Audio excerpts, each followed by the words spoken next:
नमस्कार दोस्तों, कभी कभी हम जो सुनते और समझते हैं वह पूरी तरह सत्य नहीं होता। आपने कई महापुरुषों की बातें सुनी होंगी, कई बुद्धिमानी पुरुषों और गुरुदेव की बातें सुनी होंगी। उनका कहना ये होता है कि संसार जीवन मोह और माया से भरा हुआ है। हमारे रिश्ते, हमारा धन, हमारी इच्छाएं, ये सब बस माया जाल है और जीवन का असली लक्ष्य तो मोक्ष है, मुक्ति है। हमें आध्यात्मिक जीवन की ओर बढ़ना चाहिए। जो लोग इस संसार जीवन में फंसे हुए हैं, क्या उनका जीवन पूरी तरह से व्यर्थ है? किसी को अपने माता पिता के लिए धन कमाना है तो कोई अपने परिवार को सुखी देखना चाहता है, कोई अपने बच्चों की चिंता में दुखी है तो कोई अपने लिए कुछ करना चाहता है, नाम कमाना चाहता है, कोई अपने प्रेमी को पाना चाहता है, कोई बड़ा आदमी बनना चाहता है तो कोई राज करना चाहता है, कोई साधारण जीवन जीना चाहता है। इसी प्रकार हम सभी के तरह तरह के सपने हैं, तरह तरह के विचार हैं। हम सभी को अपने जीवन में कुछ ना कुछ तो चाहिए ही। नमस्कार दोस्तों, बोधि थिंक्स पाया यूट्यूब चैनल में आपका दिल से स्वागत है। एक नगर में एक धर्मराज नाम का आदमी रहता था। वह एक व्यापारी था, उसकी एक व्यापार की दुकान थी, लेकिन अपने व्यापार में नुकसान की वजह से वह पूरी तरह से बर्बाद हो गया। उसके पास अब कुछ नहीं बचा।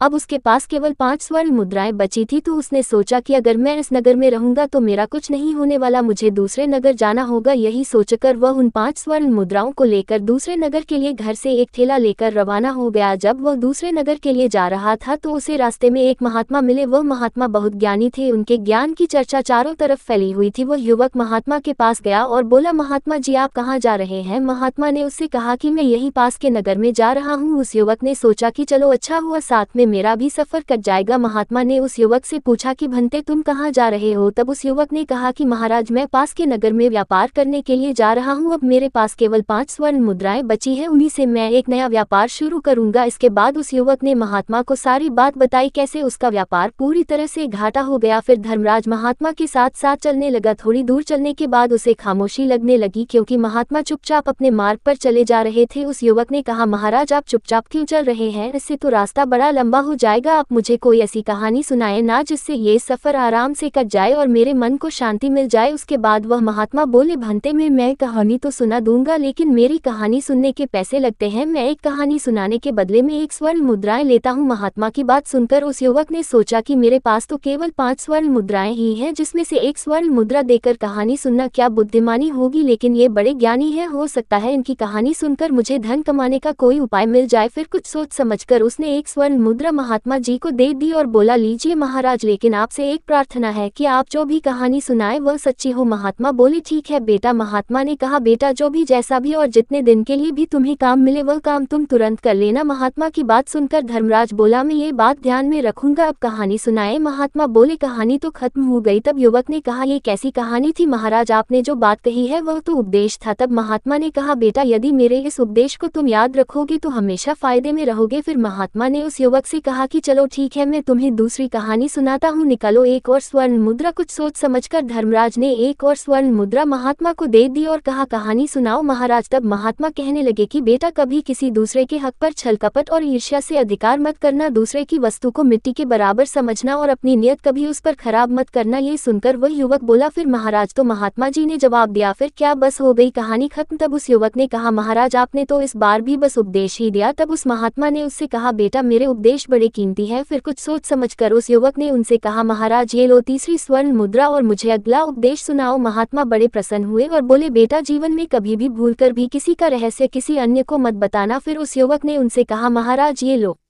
मेरे पास 2 स्वर्ण मुद्रा और बची है, मुझे 2 उपदेश और दे दो। फिर महात्मा ने चौथा उपदेश दिया और कहा, बेटा तुम चाहे कितने ही आवश्यक कार्य से कहीं पर जा रहे हो, लेकिन यदि रास्ते में कोई तुम्हें बुलाकर प्रेम से बैठने को कहता है तो उसकी बात ध्यान से जरूर सुनना, ठुकराना नहीं, चाहे तुम्हारा लाखों का ही नुकसान क्यों ना हो जाए। और 5वां उपदेश, दुराचारी स्त्री का कभी जीवन में विश्वास मत करना, क्योंकि उसके दिल और दिमाग का कोई ठिकाना नहीं होता। इतनी बातचीत के बाद वह दोनों काफी दूर निकल आए। तब महात्मा ने कहा, अच्छा बेटा अब तुम्हारा और मेरा रास्ता अलग हो गया, अब मैं अपने रास्ते जाता हूँ और तुम अपने रास्ते जाओ, और मेरे बताए ये 5 उपदेश कभी भूलना मत। तब धर्मराज ने उनसे कहा, महाराज मैं आपकी बातों को हमेशा याद रखूंगा। और इसके बाद वह महात्मा अपनी राह पर चले गए और धर्मराज अपनी राह पर। अब धर्मराज सोच रहा था कि महात्मा की कही गई बातें अवश्य ही उपयोगी सिद्ध होंगी, परंतु महाराज मुझे यह उपदेश बिना कोई पैसे लिए भी तो बता सकते थे, आखिर उन्होंने मुझसे पैसे क्यों लिए? उन्हें पैसों की क्या आवश्यकता है? फिर उसने सोचा कि कोई बात नहीं, बाद में मैं इस बारे में उनसे पूछ लूंगा और चल चलते चलते वह एक नगर में पहुंचा। अब उसके पास कोई धन नहीं था, इसलिए वह कोई व्यापार भी नहीं कर सकता था। वह नौकरी की तलाश में लोगों से पूछने लगा और वहां पर उसे राजेश नाम का एक युवक मिला। उसने धर्मराज को बताया कि मैं राजा के यहाँ काम करता हूँ, मेरा काम की देखभाल करना है, लेकिन मेरी माँ बहुत बीमार है, इसलिए मुझे 15 दिन की छुट्टी चाहिए ताकि मैं अपनी माँ के पास जा सकूं। अगर तुम मेरी जगह पर 15 दिन तक काम करने के लिए तैयार हो तो चलो मेरे साथ। राजेश की बात सुनकर धर्मराज मान गया। राजा की एक बेटी थी जो कि बहुत सुंदर थी। राजा उसे अत्यधिक प्रेम करते थे। इसके अलावा राजा को घुड़सवारी का भी बहुत शौक था, इसलिए उन्होंने बहुत सारे घोड़े पाल रखे थे जिनकी देखभाल के लिए बहुत सारे सेवक भी रखे थे, जिसमें से एक राजेश भी था। राजेश धर्मराज को लेकर राजा के पास गया और बोला, महाराज इसका नाम धर्मराज है, मैं अपने स्थान पर इसको रखकर 15 दिन के लिए अपनी माँ के पास जाना चाहता हूँ। तब राजा ने कहा, मुझे इससे कोई दिक्कत नहीं, लेकिन अगर मेरे घोड़ों को कुछ भी हुआ तो उसके जिम्मेदार तुम होगे, तुम्हें ही दंड भुगतना पड़ेगा। राजेश ने कहा, ठीक है महाराज, आप चिंता न करें, इसको मैं सब समझा दूंगा। फिर राजेश ने धर्मराज को बल में ले गया और काम समझा दिया। उसके बाद धर्मराज अच्छे से देखभाल करने लगा और राजेश अपनी माँ से मिलने के लिए गाँव चला गया। राजा घोड़ों को खिलाने के लिए प्रत्येक सेवक को 20 शेर चना देता था। लालधारी ने 20 शेर चने लिए और अपने अस्तबल में आ गया। वह उन चनों को पानी में भिगो देता था, फिर उसे कूट कर घोड़ों को खिलाता था। अपना काम पूरा करने के बाद धर्मराज ने सोचा क्यों ना सेवकों के पास जाकर थोड़ी मस्ती की जाए। ये सोचकर वह उस बड़े से कमरे में पहुंचा जहां पर अन्य सेवक बैठे हुए थे और मौज मस्ती कर रहे थे। धर्मराज ने देखा कि वह सभी शराब पी रहे थे। धर्मराज ने उनसे कहा, तुम सबने अपना काम पूरा नहीं किया और नशा करने लग गए। तब उन अन्य सेवकों ने उससे कहा, अरे नहीं भाई, बिना काम पूरा किए भला किसमें इतनी हिम्मत है जो नशा पानी करे। भाई, हमने घोड़ों को खुराक डाल दी है। तब धर्मराज ने देखा कि अभी भी बहुत सारा चना कूट के लिए पड़ा है। तब उन अन्य सेवकों ने कहा, भाई ये चना घोड़ों को खिलाने के लिए नहीं है, हमें रोजाना 20 शेर चना मिलता है, जिसमें से हम 10 शेर चना घोड़ों को खिला देते हैं और बाकी का 10 शेर चना बाजार में बेचकर अपने नशे पानी का इंतजाम करते हैं। उनकी बातें सुनकर धर्मराज की आंखें आश्चर्य से फट गई। वह बोला, ये तो महाराज के साथ धोखा है, बेईमानी है। तब अन्य सेवकों ने कहा, अरे भाई, पेट भरने के लिए ये तो करना ही पड़ है, और हाँ, हमारी एक बात का ध्यान रखना, उनको ये बात पता नहीं चलनी चाहिए, वरना तुम्हें अपनी जान से भी हाथ धोना पड़ेगा। धर्मराज उनकी बातें सुनकर चुपचाप अपने कमरे में चला गया और अपनी चारपाई पर लेट गया। उसके मन में विभिन्न प्रकार के विचार आने लगे। वह सोचने लगा कि वह लोग ठीक कह रहे हैं, कल से मैं भी इसी तरह से बेईमानी से काम करूंगा और ढेर सारे रुपए बचा लूंगा, फिर अपना कोई व्यवसाय शुरू कर लूंगा। लेकिन तभी उन महात्मा के द्वारा कही गई दूसरी बात उसके कानों में गूंजने लगी, बेटा, किसी दूसरे के ऊपर छल कपट से अपना अधिकार मत करना, दूसरे की वस्तु को मिट्टी के बराबर ही समझना, उसके ऊपर अपनी नियत कभी खराब मत करना। ये सोचकर वह बोला, नहीं नहीं, मैं ऐसा नहीं करूंगा। अगले दिन से धर्मराज अपना काम पूरी ईमानदारी से करने लगा। उसकी अच्छी देखभाल से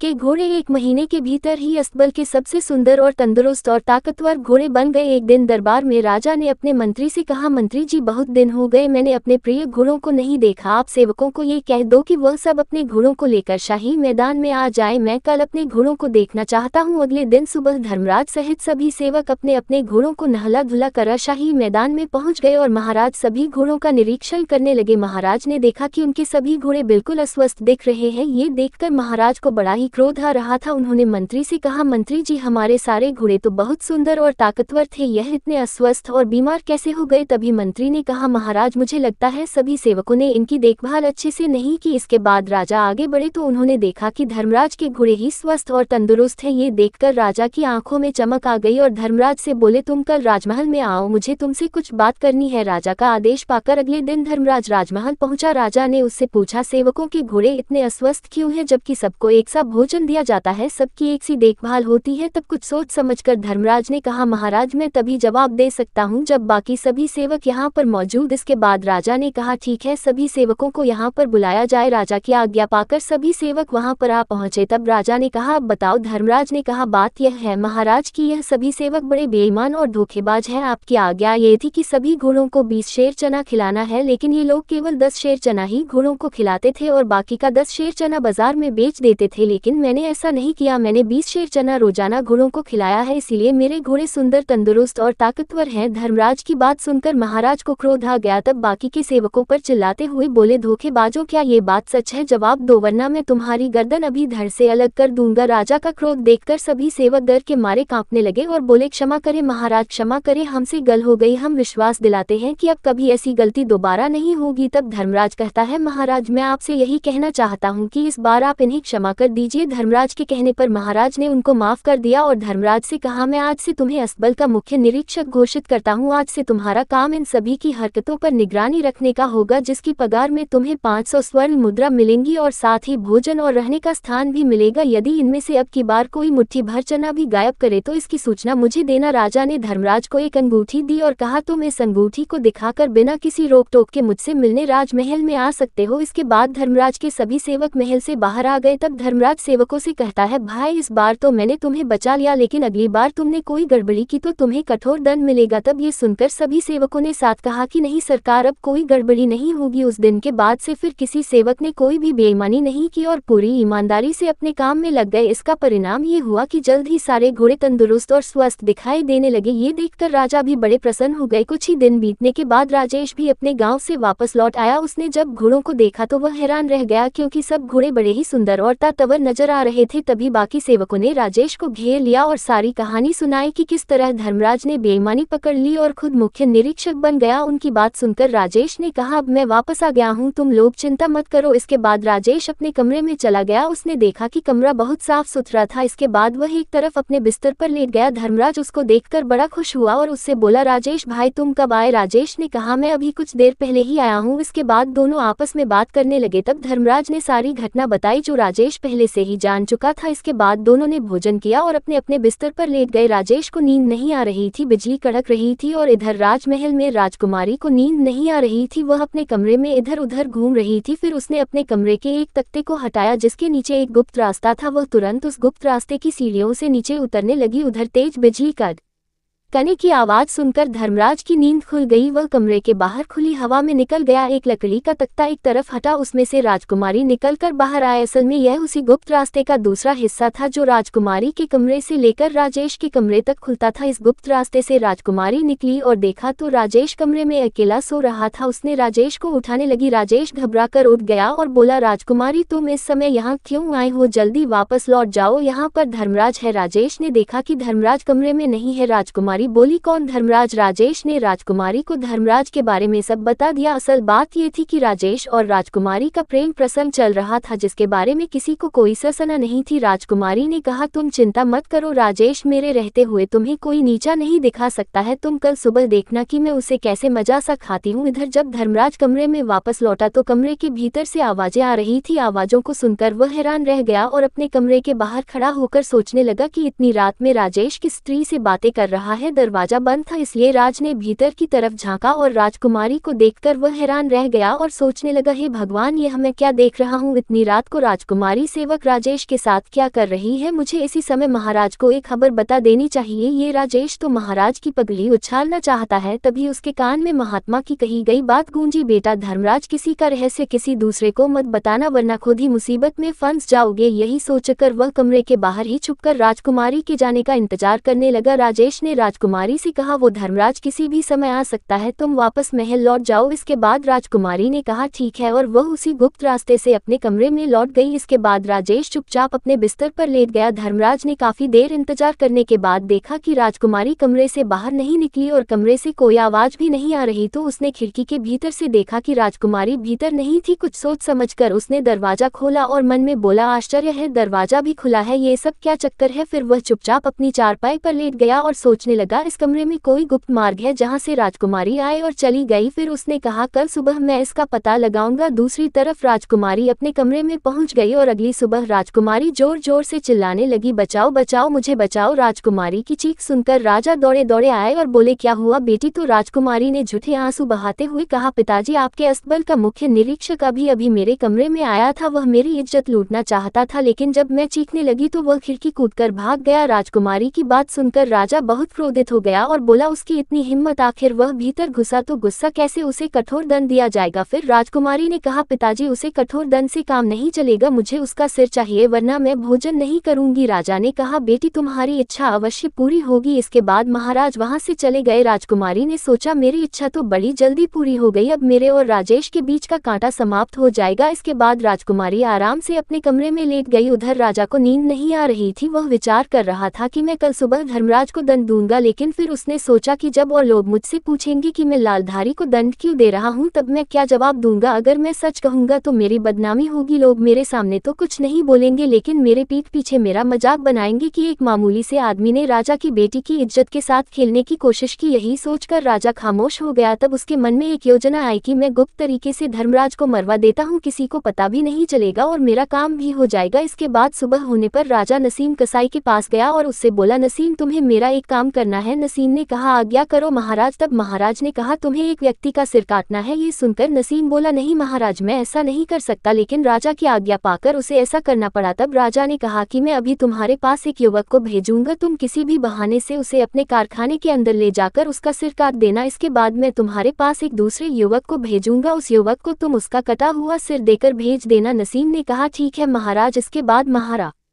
जब अपने महल वापस लौट आए और धर्मराज को बुलाया और कहा, धर्मराज इसी वक्त नसीम कसाई के कारखाने जाओ, वहां पर तुम्हें वह जो भी चीज दे उसे लेकर मेरे पास आओ। राजा का आदेश पाते ही धर्मराज सोचने लगा, कसाई से क्या काम हो सकता है, लेकिन फिर उसने सोचा कि मुझे तो अपना काम करना है। जैसे ही वह कुछ दूर पहुंचा तो रास्ते में एक पेड़ के नीचे कुछ साधु बैठे हुए दिखाई दिए। वे आपस में धर्म उपदेश के ऊपर चर्चा कर रहे थे। लालधारी वहां जाकर खड़ा हो गया। तभी एक साधु ने कहा, बच्चा वहां खड़े क्यों हो, हमारे पास बैठ जाओ और कुछ देर तक उपदेशों का आनंद लो। तब धर्मराज बोला, गुरुदेव मैं किसी जरूरी काम से जा रहा हूँ इसलिए रुक नहीं सकता। लेकिन जैसे ही उसने आगे कदम बढ़ाया तो उसके कानों में महात्मा द्वारा गई बात गूंजने लगी कि बेटा तुम किसी आवश्यक कार्य से ही क्यों ना जा रहे हो, लेकिन यदि मार्ग में तुम्हें कोई प्रेम से बोले तो बैठकर उसकी बात अवश्य सुनना, उसकी बात ठुकराना नहीं, चाहे तुम्हारा लाखों का ही नुकसान क्यों हो रहा हो। यह विचार आते ही धर्मराज साधुओं के बीच बैठ गया और उनके द्वारा दिए जाने वाले उपदेश सुनने लगा। उधर राजा सोचने लगा कि नसीम कसाई के पास धर्मराज का सिर लेने के लिए किसको भेजूं। तभी राजा की नजर राजेश पर पड़ी। उन्होंने राजेश को बुलाया और कहा, राजेश तुम इसी वक्त नसीम कसाई के कारखाने में जाओ और जो भी चीज वह तुम्हें दे उसे लेकर मेरे पास आओ। इसके बाद राजेश राजा की आज्ञा पाकर तुरंत नसीम कसाई के पास पहुंच गया। उधर नसीम कसाई को लगा कि यही वह व्यक्ति है जिसका मुझे सिर काटना है। इसके बाद नसीम कसाई उसे चुपचाप अंदर ले गया और उससे कहा कि तुम्हारे पीछे जो बक्सा रखा है उसमें एक पोटली है, उसे निकाल दो। जैसे ही राजेश पीछे पलटा तो नसीम ने अपनी तेज धारदार तलवार से उसकी गर्दन काट दी और उस गर्दन को कपड़े में लपेट कर रख दिया और उसके धड़ को कहीं और छुपा दिया। इसके बाद उधर जब उपदेश खत्म हुआ तो धर्मराज कसाई के पास गया और बोला, महाराज ने कुछ सामान लाने के लिए बोला है, वह मुझे दे दो। नसीम ने सोचा कि यही वह दूसरा व्यक्ति है जिसको मुझे वह सिर देना है। नसीम कसाई ने धर्मराज को वह कटा सर दे दिया और कहा, इसको ले जाकर महाराज को दे देना। धर्मराज कटे हुए सिर को लेकर महाराज के पास पहुंचा। जैसे ही महाराज और राजकुमारी ने धर्मराज को देखा तो वह दंग रह गए। धर्मराज ने कहा, महाराज आपने मुझे नसीम कसाई के पास भेजा था, लेकिन मैं रास्ते में किसी वजह से मुझे देरी हो गई, इसीलिए मुझे आने में थोड़ा समय लग गया। धर्मराज की बात सुनकर राजा को समझते देर नहीं लगी कि धर्मराज की जगह राजेश कसाई के पास पहले पहुंच गया। इसके बाद राजा ने कहा कि तुम्हारे हाथ में क्या है, तो धर्मराज बोला, खोल कर दिखाता हूँ महाराज। जैसे ही धर्मराज ने थैला खोल कर दिखाया जिसमें राजेश का सर था, ये देखकर राजकुमारी जोर जोर से रोने लगी और कहने लगी, मेरे प्रिय तुम मुझे छोड़कर क्यों चले गए, मुझे क्या पता था कि मेरी चाल तुम्हारी ही जान ले लेगी। यह सुनकर राजा ने कहा, बेटी तुम ये क्या कह रही हो। तब राजकुमारी ने कहा, पिताजी मुझे माफ कर दीजिए, ये सब मेरे ही कर्मों का नतीजा है, मैं धर्मराज को मरवाना चाहती थी। उसने फिर पूरी बात राजा को बताई तो राजा को बहुत दुख हुआ कि यह सब षड्यंत्र राजकुमारी का ही था धर्मराज को मरवाने का। उसके बाद राजा ने हमेशा के लिए धर्मराज को अपने यहाँ काम पर रख लिया। दोस्तों इसलिए कभी भी किसी के लिए बुरा मत सोचो, क्योंकि आप किसी के लिए बुरा सोचोगे तो सबसे पहले आपके साथ ही बुरा होगा। हम दूसरों का बुरा चाहकर अपना भला कभी नहीं कर सकते। तो दोस्तों कैसी लगी आपको ये कहानी, आप हमें कमेंट सेक्शन में जरूर बताना, और अच्छी लगी हो तो इस चैनल को सब्सक्राइब जरूर कर लेना। तो चलिए मिलते हैं ऐसी ही कोई नई कहानी में, तब तक के लिए अपना ख्याल रखिए, धन्यवाद।